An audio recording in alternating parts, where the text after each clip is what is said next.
नमः शिवाय। ಭಾರತ್ ಮಾತಾ ಶಿವಶಕ್ತಿ ಅವತಾರ್ ಓಂ ಮಂಡಳಿ ಸತ್ಯ ಗೀತಾ ಮುರಳಿ ಓಂ ಪಿತಾಶ್ರೀ ಶಿವ ತಂದೆಯ ನೆನಪಿದೆಯೇ. ಮುರಳಿಯ ದಿನಾಂಕ 25/9/2025.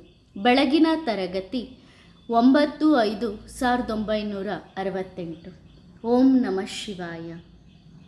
ಮುದ್ದು ಮಕ್ಕಳೇ, ಹೊಸದರಲ್ಲಿ ಏನಿತ್ತು ಹಳೆಯದರಲ್ಲಿ ಏನಿದೆ ಎನ್ನುವುದನ್ನು ಅದು ಈಗ ಸಂಗಮ ಯುಗದಲ್ಲಿ ನೀವು ಅರ್ಥ ಮಾಡಿಕೊಳ್ಳುತ್ತಿದ್ದೀರಿ. ಈಗ ಮತ್ತೆ ಹಳೆಯದು ಹೊಸದಾಗುತ್ತದೆ. ವಿಶ್ವದ ಇತಿಹಾಸ ಭೂಗೋಳ ಪುನರಾವರ್ತನೆಯಾಗುತ್ತದೆ ಎಂದು ಸಾಬೀತಾಗುತ್ತದೆ. ಇದನ್ನು ಮಕ್ಕಳು ಮಾತ್ರ ತಿಳಿದುಕೊಂಡಿದ್ದೀರಿ. ಶೂದ್ರ ಸಮುದಾಯದವರು ಇದನ್ನು ತಿಳಿದುಕೊಂಡಿಲ್ಲ. ದೈವಿ ಸಮುದಾಯದವರು ಸಹ ಸೃಷ್ಟಿಯ ಚಕ್ರವು ಹೇಗೆ ತಿರುಗುತ್ತದೆ ಎಂದು ತಿಳಿದಿಲ್ಲ. ಇದರಲ್ಲಿ ಗೊಂದಲ ಪಡುವ ಅವಶ್ಯಕತೆ ಇಲ್ಲ. ಇಂದು ಸದ್ಗುರುವಾರ. ಯಾರನ್ನು ನೋಡುತ್ತಿದ್ದೀರಿ? ಯಾರು ಓದಿಸುತ್ತಾರೆ? ಬ್ರಹ್ಮ ಅವರ ಆತ್ಮವೇನು? ಬ್ರಹ್ಮ ಅವರ ಆತ್ಮ ನೋಡುತ್ತದೆಯೇನು? ಬ್ರಹ್ಮ ಅವರ ಆತ್ಮ ಓದಿಸುತ್ತದೆಯೇನು? ಯಾರು ಕೇಳುತ್ತಾರೆ? ಯಾರು ಓದಿಸುತ್ತಾರೆ? ಶಿವಬಾಬಾ ಓದಿಸುತ್ತಾರೆ ಎಂದು ಈ ಯೋಚನೆ ಇರಬೇಕು. ಹಾಗಾದರೆ ಓದಿಸುವವರನ್ನು ನೋಡಬೇಕು. ಈ ಶಿಕ್ಷಣವನ್ನು ಓದಿಸುವವರು ಯಾರು ಎಂದು ಆತ್ಮವು ಚಿಂತೆ ಮಾಡುತ್ತದೆ. ಮನುಷ್ಯರು ಓದಿಸುತ್ತಾರೆಯೋ ಅಥವಾ ಆತ್ಮನಿಗೆ ಪರಮಾತ್ಮ ತಂದೆ ಓದಿಸುತ್ತಾರೆಯೋ? ಅವಶ್ಯವಾಗಿ ತಂದೆ ಶರೀರದ ಮೂಲಕ ಓದಿಸುತ್ತಾರೆ. ನೀವು ಶರೀರದ ಮೂಲಕ ಕೇಳುತ್ತೀರಿ. ಆದರೆ ಕೇಳುವುದು ಯಾರು? ದೇಹ ಕೇಳುತ್ತದೆಯೋ ಅಥವಾ ದೇಹದ ಒಳಗೆ ಇರುವ ಆತ್ಮ ಕೇಳುತ್ತದೆಯೋ? ನೋಡುತ್ತೀರಿ. ಯಾರು ನೋಡುತ್ತಾರೆ? ಯಾರನ್ನು ನೋಡುತ್ತೀರಿ? ಮಕ್ಕಳೇ ಎಂದು ಕರೆಯುತ್ತಾರೆ. ಯಾರು ಕರೆಯುತ್ತಾರೆ? ಮಕ್ಕಳು ಯಾರಿಗೆ ಪ್ರತಿಕ್ರಿಯೆ ಕೊಡುತ್ತಾರೆ? ಯಾರು ನೋಡುತ್ತಾರೆ? ದೃಷ್ಟಿಯಿಂದ ತೃಪ್ತ ಎಂದು ಹೇಳುತ್ತಾರೆ. ಈಗ ಯಾವ ದೃಷ್ಟಿ? ಈ ಕಣ್ಣುಗಳೇನು? ಈಗ ಆತ್ಮನಿಗೆ ಜ್ಞಾನದ ದೃಷ್ಟಿ ಇದೆ. ಇದೆಲ್ಲವನ್ನು ಚಿಂತೆ ಮಾಡಬೇಕು. ತಂದೆ ಓ ಮಕ್ಕಳೇ ಎಂದು ಕೂಗುತ್ತಾರೆ. ನೀವು ಓ ಬಾಬಾ ಎಂದು ಹೇಳುತ್ತೀರಿ. ಬಾಬಾ ಮಕ್ಕಳಿಗೆ ಓದಿಸುತ್ತಾರೆ. ಮಕ್ಕಳು ಬಾಬಾ ಅವರಿಂದ ಓದುತ್ತಾರೆ. ಇಲ್ಲಿ ಯಾವುದೇ ಮಾಮ, ಚಿಕ್ಕಪ್ಪ, ದೊಡ್ಡಪ್ಪ ಇಲ್ಲ. ಇದು ಯಾವುದೇ ಶಾರೀರಿಕ ವಿಷಯವಲ್ಲ. ಶಿವಬಾಬಾ ನೀವು ಯಾರು ಎಂದು ನಿಮಗೆ ಕೇಳುತ್ತಾರೆ. ನೀವು ಏನು ಉತ್ತರ ಕೊಡುತ್ತೀರಿ? ಈಗ ಗುರು ಮತ್ತು ಸದ್ಗುರುವಿನ ವ್ಯತ್ಯಾಸವು ನೀವು ಮಕ್ಕಳಿಗೆ ಗೊತ್ತಿದೆ. ಮಕ್ಕಳೇ, ಸದ್ಗುರು ಅಕಾಲ ಮೂರ್ತಿಯಾಗಿದ್ದಾರಲ್ಲವೇ? ಮತ್ತು ಉಳಿದವರೆಲ್ಲರೂ ಗುರುಗಳು. ಅವರು ಅಕಾಲ ಮೂರ್ತಿಗಳು ಅಲ್ಲ. ಮತ್ತು ಉಳಿದವರೆಲ್ಲರಿಗೂ ಗುರು ಎಂದು ಹೇಳುತ್ತಾರೆ. ಅವರು ತುಂಬ ಜನ ಇದ್ದಾರೆ. ಯಾರು ಯಾರಿಗೆ ಸಲಹೆ ಕೊಡುತ್ತಾರೋ ಅವರು ಗುರು ಆದರು. ಆದರೆ ಸದ್ಗುರುವು ಒಬ್ಬರೇ ಸತ್ಯವಾದ ಸಲಹೆ ಕೊಡುತ್ತಾರೆ. ಸತ್ಯ ಯಾರು? ನಿರಾಕಾರ ಶಿವ. ಯಾರಿಗೆ ತಿಳಿಸುತ್ತಾರೆ? ನಿರಾಕಾರ ಸಾಲಿಗ್ರಾಮಗಳಿಗೆ ತಿಳಿಸುತ್ತಾರೆ. ಇದನ್ನು ಆತ್ಮ ಪರಮಾತ್ಮನ ಮಿಲನ ಎಂದು ಕರೆಯುತ್ತಾರೆ. ಆತ್ಮರುಗಳು ಪರಮಾತ್ಮನ ಮಿಲನ ಯಾವಾಗ? ಮೂಲವತನದಲ್ಲಿ ಆಗುತ್ತದೆ. ಆಗ ಅಲ್ಲಿ ಈ ವಾತಾವರಣ ಇರುವುದಿಲ್ಲ. ಅದು ಈ ಪುರುಷೋತ್ತಮ ಸಂಗಮ ಯುಗದಲ್ಲಿ ಇದೆ. ಇದಕ್ಕೇನೆ ಶಿವಬಾಬಾ ಓದಿಸುತ್ತಾರೆ ಎಂದು ಹೇಳಲಾಗುತ್ತದೆ. ಇವರು ಎಲ್ಲರ ತಂದೆ. ನೀವೆಲ್ಲರೂ ಸೇರಿ ಓ ಬಾಬಾ ಎಂದು ಕರೆಯುತ್ತೀರಿ.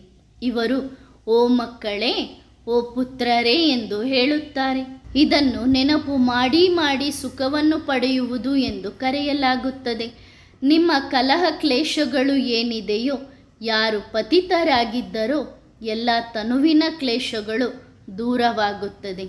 ಆಗ ನಿಮಗೆ ಕಲಹ ಕ್ಲೇಶಗಳು ಮತ್ತೆ ಬರುವುದೇ ಇಲ್ಲ. ಮತ್ತೆ ಆತ್ಮವೂ ಇರುತ್ತದೆ, ದೇಹವೂ ಇರುತ್ತದೆ. ಅಲ್ಲಿ ಕಲಹ ಕ್ಲೇಶಗಳು ಇರುವುದಿಲ್ಲ. ಸತ್ಯಯುಗದ ಮನುಷ್ಯರನ್ನು ದೇವತೆಗಳು ಎಂದು ಕರೆಯಲಾಗುತ್ತದೆ. ಇದು ನಿಮ್ಮ ಗುರಿಯಾಗಿದೆ. ಈಗ ಬಾಬಾ ತಿಳಿಸುತ್ತಿದ್ದಾರೆ, ಯಾವಾಗ ನೀವು ಕೆಲಸ ವ್ಯವಹಾರಕ್ಕಾಗಿ ಮನೆ ಗ್ರಾಮಗಳಿಗೆ ಹೋಗುತ್ತೀರೋ ಆಗ ಅನೇಕ ರೀತಿಯ ಮನುಷ್ಯರನ್ನು ನೋಡುತ್ತೀರಿ. ಆಗ ನೋಡಿ ನೋಡಿ ಅರ್ಥ ಮಾಡಿಕೊಳ್ಳುವಿಕೆಯು ಕಡಿಮೆಯಾಗುತ್ತದೆ. ಇಲ್ಲಿ ತಂದೆ ಮಕ್ಕಳನ್ನು ಎಷ್ಟು ಬುದ್ಧಿವಂತರನ್ನಾಗಿ ಮಾಡುತ್ತಾರೆ? ಯಾರು ಬುದ್ಧಿವಂತರನ್ನಾಗಿ ಮಾಡುತ್ತಾರೆ? ಆತ್ಮವು ಶರೀರದ ಮೂಲಕ, ಇವರೂ ಸಹ ಶರೀರದಲ್ಲಿ ಕುಳಿತು ಓದಿಸುತ್ತಾರೆ. ಬ್ರಹ್ಮ ಯಾವುದೇ ಬುದ್ಧಿ ಕೊಡಲು ಸಾಧ್ಯವಿಲ್ಲ. ಇವರೂ ಸಹ ಆಂತರ್ಯದಿಂದ ಬಾಬಾ ಎಂದು ಹೇಳುತ್ತಾರೆ. ಬಾಬಾ ಎಂದು ಹೇಳಿದಾಗ ತುಂಬ ಖುಷಿಯಾಗಬೇಕು. ಬಾಬನಿಂದ ನೀವು ವಿಶ್ವದ ಮಾಲೀಕರು ಆಗುತ್ತೀರಿ. ಕಲ್ಪಕಲ್ಪಕ್ಕೂ ರಾಜ್ಯವನ್ನು ತೆಗೆದುಕೊಳ್ಳುತ್ತೀರಿ. ಈ ಶಿಕ್ಷಣದಲ್ಲಿ ಎಷ್ಟೊಂದು ಖುಷಿಯಾಗಬೇಕು. ಈ ಶಿಕ್ಷಣವನ್ನು ಎಂದಾದರೂ ಮರೆತು ಹೋಗುತ್ತಾರೆ ಏನು? ಆ ಶಿಕ್ಷಣವನ್ನು ಓದುತ್ತಾ ಮುಂದಿನ ವರ್ಗಕ್ಕೆ ವರ್ಗಾವಣೆಯಾಗುತ್ತಾರೆ. ಈ ಶಿಕ್ಷಣದಿಂದ ಹೊಸ ಜಗತ್ತಿಗೆ ಹೋಗುತ್ತೀರಿ. ಬಾಬಾ ಅಮರಲೋಕದ ಕತೆ ಹೇಳಿ ಅಮರರನ್ನಾಗಿ ಮಾಡುತ್ತಿದ್ದಾರೆ ಎಂದು ತಿಳಿದುಕೊಂಡಿದ್ದೀರಿ.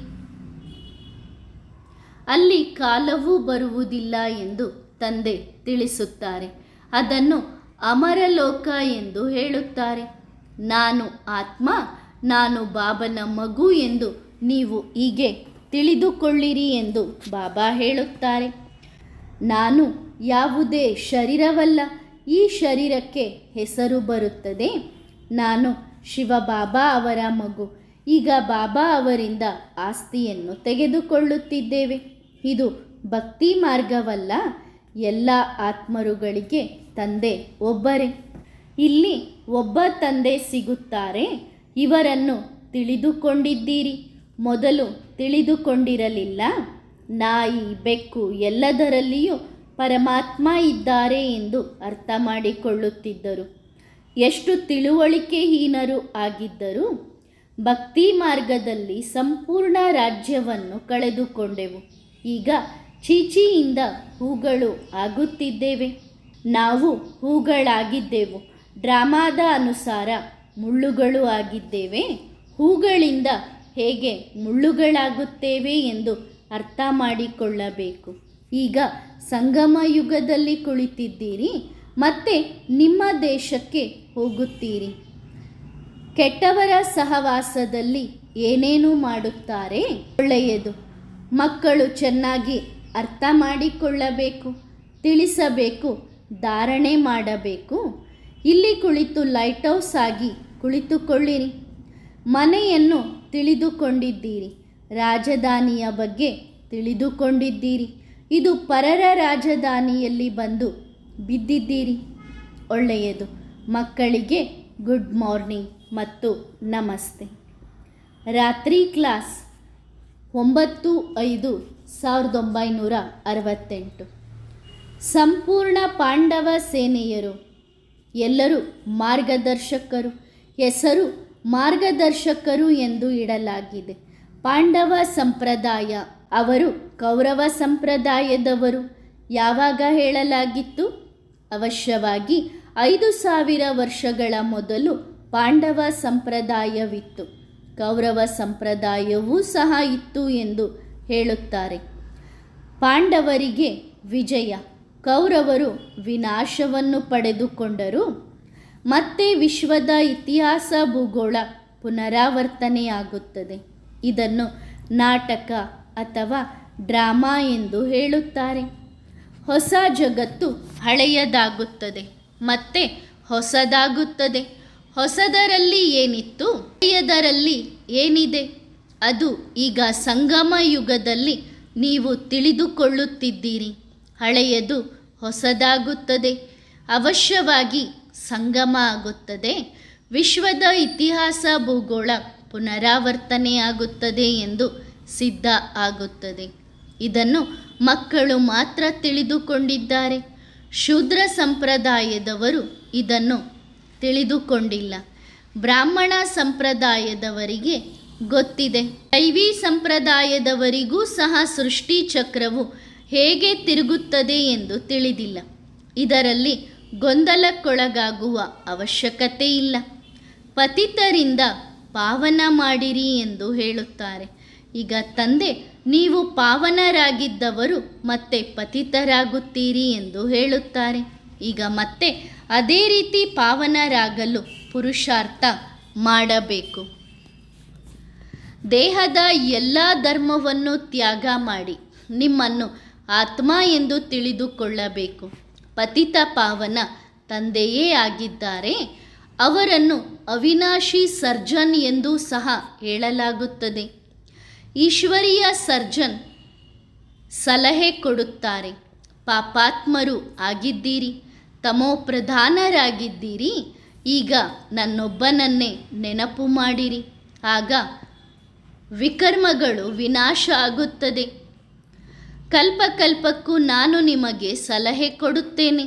ಡ್ರಾಮಾದ ಅನುಸಾರ ಭಕ್ತಿಯಲ್ಲಿಯೂ ಹೋಗಲೇಬೇಕು. ಭಕ್ತಿಯಲ್ಲಿ ಪತಿತರಾಗಿದ್ದಾರೆ. ಇದು ಪಾಪಾತ್ಮರ ಜಗತ್ತು ಎಂದು ಹೇಳುತ್ತಾರೆ ಅಲ್ಲವೇ? ಬೇಹದ್ದಿನ ತಂದೆ ಸುಪ್ರೀಂ ತಂದೆಗೆ ನಾವು ಮಕ್ಕಳು ಆಗಿದ್ದೇವೆ. ಪಾವನರನ್ನಾಗಿ ಮಾಡುವ ತಂದೆಯನ್ನು ನೆನಪು ಮಾಡಿರಿ ಎಂದು ತಂದೆ ಹೇಳುತ್ತಾರೆ. ನಿಮ್ಮನ್ನು ಆತ್ಮ ಎಂದು ತಿಳಿದು ತಂದೆಯನ್ನು ಸದಾ ಪಾವನ ಆಗಿದ್ದಾರೋ ಅವರನ್ನು ನೆನಪು ಮಾಡಬೇಕು. ಇದನ್ನೇ ಯೋಗ ಅಗ್ನಿ ಎಂದು ಕರೆಯಲಾಗುತ್ತದೆ. ಉಳಿದ ಎಲ್ಲ ಮಾತುಗಳನ್ನು ಬಿಡಿ ಎಂದು ತಂದೆ ಹೇಳುತ್ತಾರೆ. ಯಾವುದೇ ಸಂಶಯ ಬಂದರೂ ಮೊದಲು ಪಾವನರಾಗಬೇಕು ಅಲ್ಲವೇ? ಪಾವನರಾದಾಗ ತಮ್ಮ ಮನೆಗೆ ಹೋಗುತ್ತೀರಿ, ನಂತರ ಸುಖಧಾಮಕ್ಕೆ ಬರುತ್ತೀರಿ. ತಂದೆ ಪುರುಷಾರ್ಥವನ್ನೂ ಸಹ ಸಹಜವಾಗಿ ಮಾಡಿಸುತ್ತಾರೆ. ಶಾಂತಿಧಾಮ ಸುಖಧಾಮವನ್ನು ನೆನಪು ಮಾಡಿರಿ. ಸುಖಧಾಮವನ್ನು ಮರೆತು ಬಿಡಬೇಕು. ತಂದೆಯೂ ಸಹ ಮನೆಯಿಂದ ಬಂದಿದ್ದಾರೆ. ಸ್ಥಾಪನೆ ಮಾಡಿ ಎಲ್ಲ ಮಕ್ಕಳನ್ನು ಮನೆಗೆ ಕರೆದುಕೊಂಡು ಹೋಗುತ್ತಾರೆ. ಯಾವುದೇ ಮಾತಿನಲ್ಲಿ ಗೊಂದಲ ಇದ್ದರೂ ಬ್ರಾಹ್ಮಣಿಯರು ವಿವರಿಸುತ್ತಾರೆ. ಆದರೆ ಯಾವುದೇ ಸಂಶಯ ಬರಬಾರದು. ಬೇಹದ್ದಿನ ತಂದೆಯಿಂದ ಬೇಹದ್ದಿನ ಆಸ್ತಿ ಸಿಗುತ್ತದೆ ಎಂದು ಅರ್ಥ ಮಾಡಿಕೊಂಡಿದ್ದೀರಿ. ಆದ್ದರಿಂದಲೇ ಅವರನ್ನು ನೆನಪು ಮಾಡಬೇಕು. ಅವರೇ ಲಿಬ್ರೇಟರ್, ಗೈಡ್ ಸಹ ಆಗುತ್ತಾರೆ. ನಾನು ಗೈಡ್ ಆಗಿ ನೀವು ಮಕ್ಕಳನ್ನು ಮನೆಗೆ ಕರೆದುಕೊಂಡು ಹೋಗುತ್ತೇನೆ ಎಂದು ತಂದೆ ಹೇಳುತ್ತಾರೆ. ಸಂಶಯ ಬಂದರೆ ಮಾಯೆಯ ದಾಳಿಯಾಗುತ್ತದೆ. ಆ ಸಂಶಯವನ್ನು ತೆಗೆದುಹಾಕಬೇಕು. ಮತ್ತು ಬೇಹದ್ದಿನ ತಂದೆ ಸಿಕ್ಕಿದ್ದಾರೆ ಅಂದ ಮೇಲೆ ತಂದೆಯನ್ನು ನೆನಪು ಮಾಡಿದಾಗ ಖುಷಿ ಅವಶ್ಯವಾಗಿ ಇರುತ್ತದೆ. ಹೊಸ ಜಗತ್ತಿನ ರಾಜ್ಯವನ್ನು ತಂದೆಯೇ ಕೊಡುತ್ತಾರೆ ಎಂದು ಮಕ್ಕಳಿಗೆ ಗೊತ್ತಿದೆ. ಅದರ ಚಿತ್ರವೂ ಸಹ ಅವಶ್ಯವಾಗಿ ಇದೆ. ತಂದೆ ಸಂಗಮದಲ್ಲಿಯೇ ಬರುತ್ತಾರೆ. ಸಂಗಮ ಯುಗದಲ್ಲಿಯೇ ನೀವು ಉತ್ತಮ ಪುರುಷರಾಗುತ್ತೀರಿ. ಸಂಗಮದಲ್ಲಿಯೇ ತಂದೆ ನಿಮಗೆ ಸೇವೆ ಮಾಡುವುದನ್ನು ಕಲಿಸುತ್ತಾರೆ. ಇದರಿಂದ ನಿಮ್ಮ ಭಾಗ್ಯವೂ ಸಹ ಶ್ರೇಷ್ಠ ಆಗುತ್ತದೆ.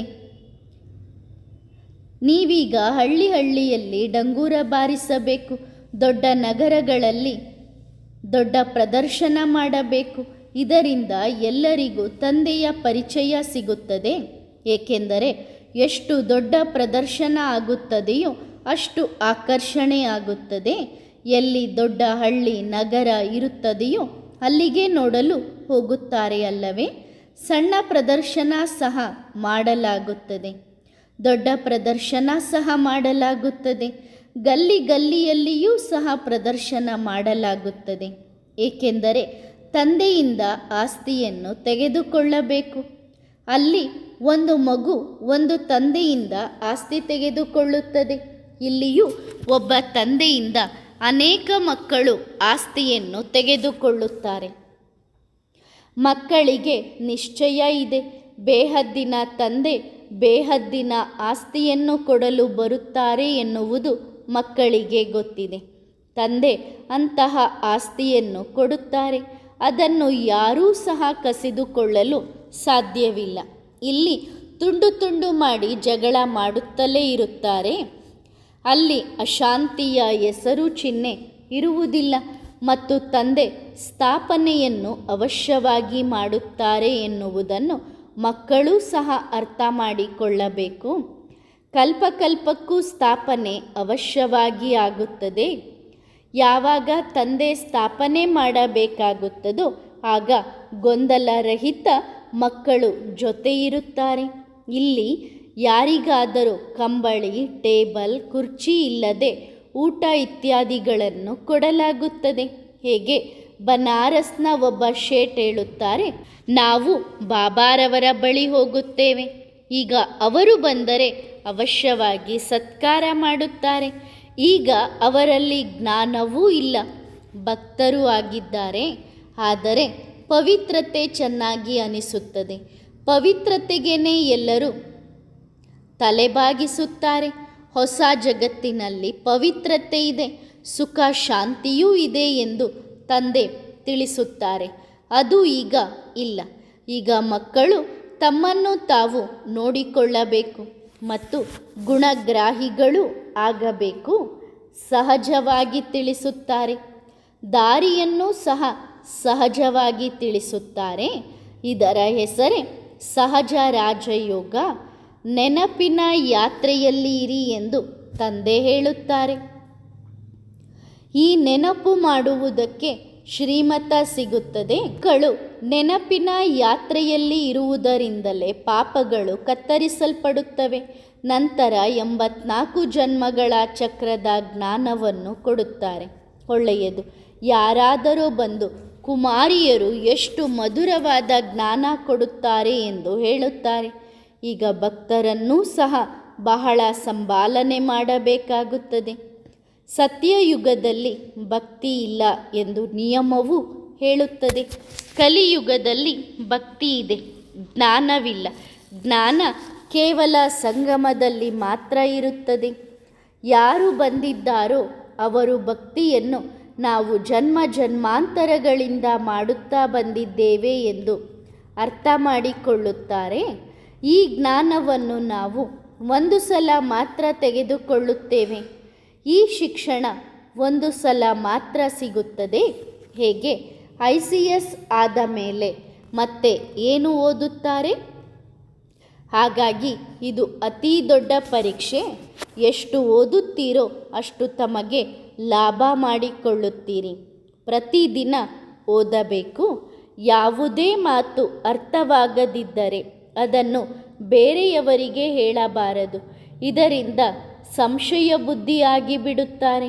ಇದು ಡಬಲ್ ಪಾಪ. ತಮ್ಮ ನಷ್ಟವೂ ಆಗುತ್ತದೆ ಮತ್ತು ಬೇರೆಯವರ ನಷ್ಟವೂ ಆಗುತ್ತದೆ. ತಂದೆ ಲಾಭ ಮಾಡಿಸುತ್ತಾರೆ. ಹಾಗಾಗಿ ಮಕ್ಕಳಿಗೆ ಒಬ್ಬರಿಗೊಬ್ಬರು ಲಾಭ ಮಾಡಿಸಿರಿ ಎಂದು ಹೇಳುತ್ತಾರೆ.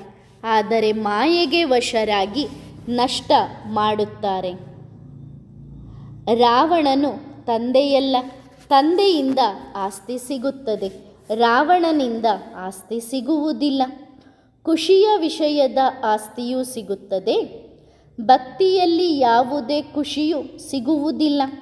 ತಂದೆ ಎಲ್ಲರ ಒಳಿತು ಮಾಡಲು ಬರುತ್ತಾರೆ. ಇಡೀ ಜಗತ್ತಿನ ಕಲ್ಯಾಣ ಆಗುತ್ತದೆ. ಇದರಲ್ಲಿ ಸಂಶಯ ಅಥವಾ ಗೊಂದಲಕ್ಕೊಳಗಾಗುವ ಅಗತ್ಯವಿಲ್ಲ.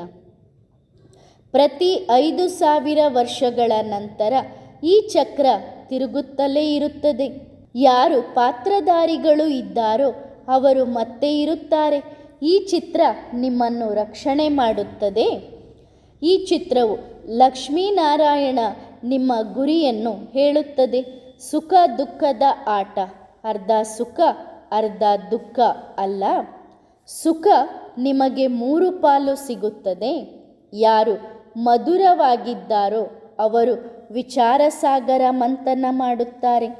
ಬ್ರಹ್ಮ ವಿಷ್ಣು ಶಂಕರರಿಗೆ ಪತಿತ ಪಾವನ ಎಂದು ಹೇಳುವುದಿಲ್ಲ, ಏಕೆಂದರೆ ಇವರೆಲ್ಲರೂ ಶರೀರಧಾರಿಗಳು.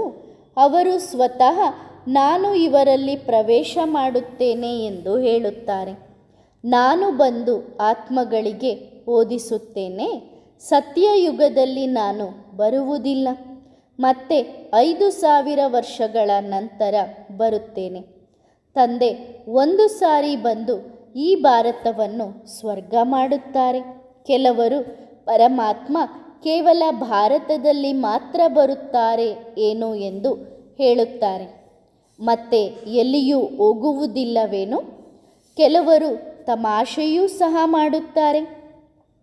ಯಾವಾಗ ಭಾರತ ಇತ್ತೋ ಆಗ ಬೇರೆ ಯಾವುದೇ ಧರ್ಮ ಇರಲಿಲ್ಲ.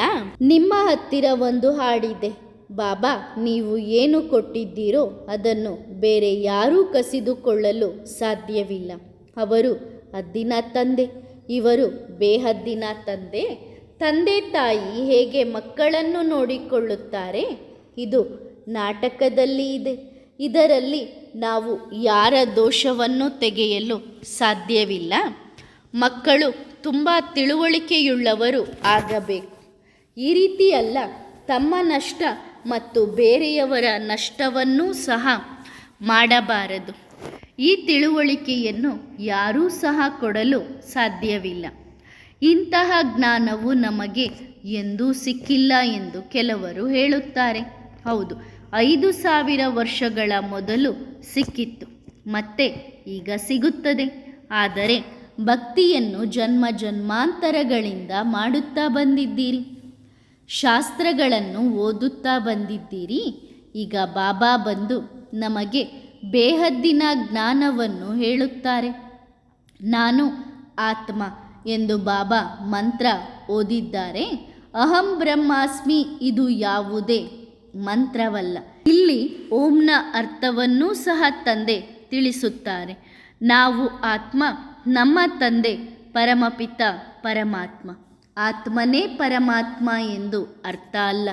ಆದರೆ ನೀವು ಯಾವ ಚಕ್ರ ಸುತ್ತುತ್ತೀರೋ ಅದರಲ್ಲಿ ನಾವು ಬ್ರಾಹ್ಮಣರೂ ಆಗುತ್ತೇವೆ, ಮತ್ತೆ ನಾವೇ ದೇವತೆಗಳೂ ಆಗುತ್ತೇವೆ.